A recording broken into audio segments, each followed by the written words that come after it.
अस्सलाम वालेकुम everyone, welcome back to Hudaibiya dubs mister wrong के एपिसोड 42 के एक्सप्लेनेशन के साथ मैं हाजिर हूँ। एपिसोड 42 के स्टार्ट में हम देखते हैं कि जैसे ही ऑस्गर को एज़गी ये बताती है कि तोल्गा उसका बॉस है और एज़गी ने जहाँ पर जॉब स्टार्ट की है वहाँ का जो ऑनर है उस ऑर्गेनाइजेशन का वो तोल्गा है।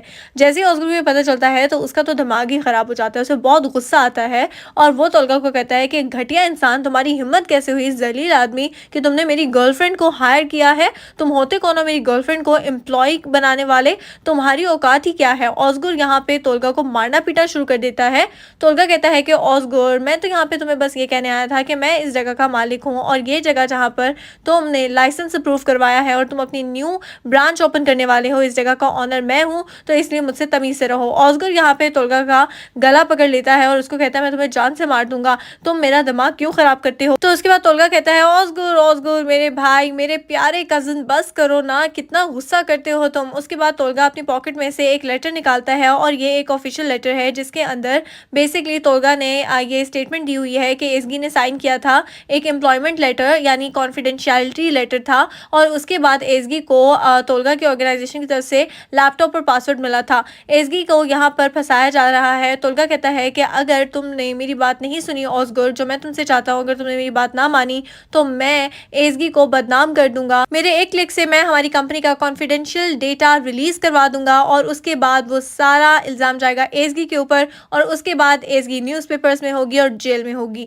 तो यहाँ पर ऑस्गर को गुस्सा आता है और वो तोल्गा को गर्दन से पकड़ लेता है और वो कहता है मैं तुम्हें जान से मार दूंगा, तुमने ये मेरी गर्लफ्रेंड को फंसाने के लिए किया है, तो मेरी गर्लफ्रेंड को यूज़ कर रहे हो और अपनी ख्वाहिशात पूरा करने के लिए, मैं तुम्हें नहीं छोड़ूंगा, तुम मुझसे कुछ भी नहीं हासिल कर सकते। ऑस्गर जो है वो तोल्गा के मुंह के ऊपर बहुत ज़ोर से पंच करता है। तोल्गा के जो जॉ है उसमें दर्द होने लग जाता है और वो कहता है कि बस बहुत हुआ, बस तमीज़ से रहो और मैं तुम्हें सिर्फ आज रात का टाइम देता हूँ, कल सुबह तक अगर तुमने मेरी बात ना मानी तो एज़गी को बदनाम कर दूंगा, एज़गी न्यूज़पेपर्स में होगी और जेल में बैठी होगी, फिर मिलते रहना अपनी गर्लफ्रेंड से। तोल्गा वहाँ से चला जाता है। ऑस्गर को बहुत गुस्सा आ रहा है। एज़गी कहती है मुझे माफ़ कर दो ऑस्गर, मुझे बिल्कुल आइडिया नहीं था कि ये सब हो जाएगा। ऑस्गर कहता है कि प्लीज़ तुम परेशान मत हो, सब ठीक हो जाएगा। लेकिन यहाँ पर एज़गी रोने लग जाती है और वो कहती है कि अब क्या होगा, मेरा करियर तबाह हो जाएगा, मैं बदनाम हो जाऊंगी और लोग मेरे ऊपर बातें करेंगे, ये सब कैसे होगा, मेरी माँ को बहुत बुरा लगेगा, मेरी माँ ने मुझे इस बड़े शहर में इसलिए तो नहीं भेजा था। ऑस्गर यहाँ पे एज़गी को समझाता है और कहता है कि तुम्हारे साथ मैं हूँ ना, तो तुम्हें डरने की ज़रूरत नहीं है, मैं सब संभाल लूँगा।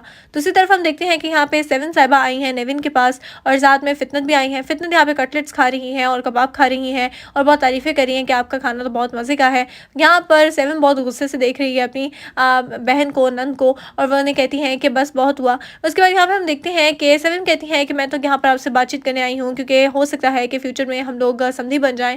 नेविन कहती है मुझे नहीं लगता कि ऐसा कुछ होगा, लेकिन फिर भी आप अगर मुझसे बात करना ही चाहती हैं और मुझसे दोबारा से ताल्लुकात बहाल करना चाहती हैं तो आपको मुझसे माफ़ी मांगनी होगी, क्योंकि आपने जो कुछ भी किया उसके बाद जब तक मैं आपसे बात नहीं कर सकती, जब तक आप मुझसे माफ़ी नहीं मांगेंगी। सेवन कहती हैं कि मुझे आपकी आवाज़ नहीं आई। तो उसके बाद फितनत कहती हैं कि चलो सेवन माफ़ी मांग लो, वैसे भी हो सकता है कि हम लोग समधी बन जाएं, रिश्तेदार बन जाएं, तो माफ़ी मांगने में कोई हर्ज नहीं है। वाकई में सेवन साहिबा ने बहुत बदतमीज़ी की थी नेविन साहिबा के साथ।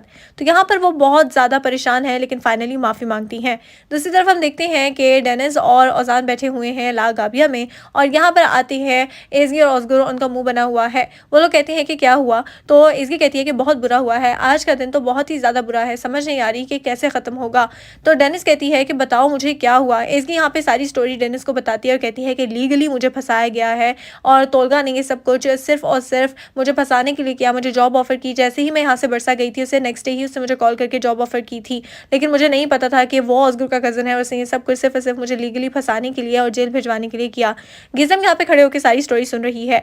उसके बाद हम देखते हैं कि एज़गी के बेसिकली लैपटॉप को जो है वो जो यूज़ किया गया था और उसके अंदर से जो डेटा लिया गया था वो सब कुछ किसने किया था ये जानने के लिए डेनिस कहती है कि हम एक काम करते हैं, वहाँ पर जाते हैं जहाँ पे फर्स्ट डे तुमने काम किया था उस इवेंट वाली जगह पर, सो वहाँ जाकर देखते हैं कि तुम्हारे लैपटॉप को किसने ओपन किया और किसने तुम्हारे अगेंस्ट ये सब करने में तोल्गा की हेल्प की है। तो हम जाके कैमरा रिकॉर्डिंग्स चेक करते हैं। गिज़म ये सब कुछ सुन रही है और ऑस्गर और एज़गी कहते हैं कि चलो ठीक है, जाके कैमरा रिकॉर्डिंग्स चेक कर लेते हैं, हो सकता है कि हमें कोई सबूत मिल जाए और इस तरह से अगर तोल्गा मुझे यानी बदनाम करना भी चाहे तो मैं अपने आप को डिफेंड कर पाऊँ ना। तो डेनिस कहती है ठीक है, मैं तुम्हारा केस लड़ लूँगी अगर तोल्गा तुम्हें बदनाम करना चाहेगा तो, लेकिन हमें उसके लिए कोई प्रूफ चाहिए। अब यहाँ पे तोल्गा को गिज़म कॉल करके बता देती है कि वो लोग कैमरा रिकॉर्डिंग लेने के लिए गए हैं।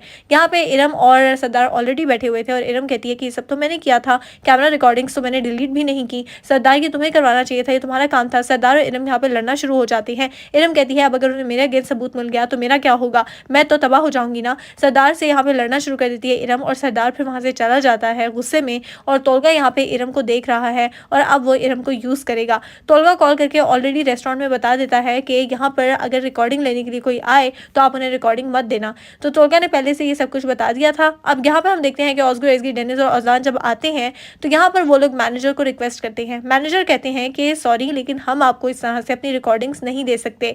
फिर उसके बाद डेनिस बताती है कि मैं लॉयर हूँ। डेनिस अपना लाइसेंस दिखाती है। तो फिर मैनेजर कहते हैं चलिए ठीक है, मैं सिक्योरिटी गार्ड से पूछ लेता हूँ, अगर उन्हें कुछ मिलता है तो आपको बता देंगे। लेकिन सिक्योरिटी गार्ड तो पहले से बिक गया था, उसे पहले से ये खरीद लिया गया था। सिक्योरिटी गार्ड यहाँ पे उस दिन की रिकॉर्डिंग चेक करता है। एसगी उठकर गई थी और उसके लैपटॉप के पास आकर बैठी थी इरम, और इरम ने वो डेटा वहाँ से चुरा लिया था। सो यहाँ पर हम देखते हैं कि उस रिकॉर्डिंग को डिलीट कर देता है गार्ड और साथ में मैनेजर को बताता है कि ऐसा कुछ भी रिकॉर्ड नहीं हुआ, एसगी के लैपटॉप को किसी ने भी नहीं छेड़ा था।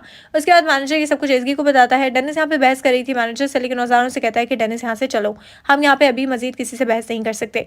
उसके बाद सब लोग आ गए हैं लेकिन ऑस्गर और एसगी बहुत ज्यादा परेशान है कि आखिर अब क्या होगा। दूसरी तरफ हम देखते हैं कि यहाँ पर सेवेम और फितनत नेविन से माफी मांगती हैं और उसके बाद वहां से जा रही हैं। नेविन बहुत खुश होती हैं कि फाइनली उनसे सेवेम ने माफी मांगी है, लेकिन ऑब्वियसली वो भी इंटरेस्टेड नहीं है इस रिश्ते को जोड़ने में। सो नेक्स्ट एपिसोड्स बहुत मजे के होने वाले हैं, सो आप बिल्कुल मिस मत करना। Thank you so much for watching जी। चैनल को सब्सक्राइब जरूर कर देना। टेक केयर, अल्लाह हाफिज।